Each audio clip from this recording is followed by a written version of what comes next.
বিয়ে বাড়ি গিয়ে 12টার সময় কেক কাটানো হলো, আর পরের দিন সকালবেলা নিজের কেকের অর্ডার নিজেই পেলাম। আর দুপুরবেলা আশীর্বাদ করার সময় যে আমি এতগুলো টাকা পাবো আমি সেটা এক্সপেক্ট করতে পারিনি। আর আমার বোনের মুখটা দেখার মতন ছিল।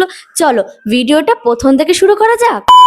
হেই এভরিওয়ান, আমি স্নেহা, আর আজকে হচ্ছে আমার একটা খুশির দিন। বার্থডের আগের দিন বিয়ে বাড়ি ছিল, আর আমি কোনো এক্সপেক্ট করিনি যে রাত 12টার সময় কেক কাটানো হবে। আমার ফ্রেন্ডসরা 12টার সময় কেক না পাওয়ায় আইসক্রিম যে কেকগুলো হয় ওই কেকগুলো অর্ডার করেছিল আমার জন্য। আর আমি তো খুবই খুশি হয়েছি, হুট করে 12টার সময় এরকম কেক নিয়ে চলে আসবে আমি সেটা ভাবিনি। আর আরো খুশি হয়েছি বর বউ সামিল ছিল আমার বার্থডেতে। Thank you so much special দিনে স্পেশাল ভাবে স্টার্ট করানোর জন্য। দাঁড়াও শেষ হয়নি, এখনো তো সারা দিনটা দেখা বাকি। সকালবেলা ঘুম থেকে উঠে দেখি এই রাঁধুনিগুলো কাটতে শুরু করে দিয়েছে। এই রাঁধুনিগুলো কেউ না, আমার ফ্রেন্ডরাই। আমার জেঠি বলছে তোর বার্থডের জন্য সুন্দর একটা কেক বানাতো। জেঠির অর্ডার তো আমাকে রাখতেই হয়, তাই জন্য সকাল সকাল উঠে আমার কাজও শুরু করে দিলাম। স্নান দান করে বাবা সুন্দর একটা জামা দিয়ে দিল, আর আমার ফ্রেন্ড আমাকে গিফট করলো এই সুন্দর রূপোর লকেটটা। সেলিব্রিটি তো আর হতে পারলাম না, তাই জন্য একটা দিনই নিজেকে সেলিব্রিটি মনে হয়, সেটা হচ্ছে বার্থডের দিন। আর এই মানুষটাকে দেখছো, এই মানুষটাই সবকিছু অ্যারেঞ্জ করেছে।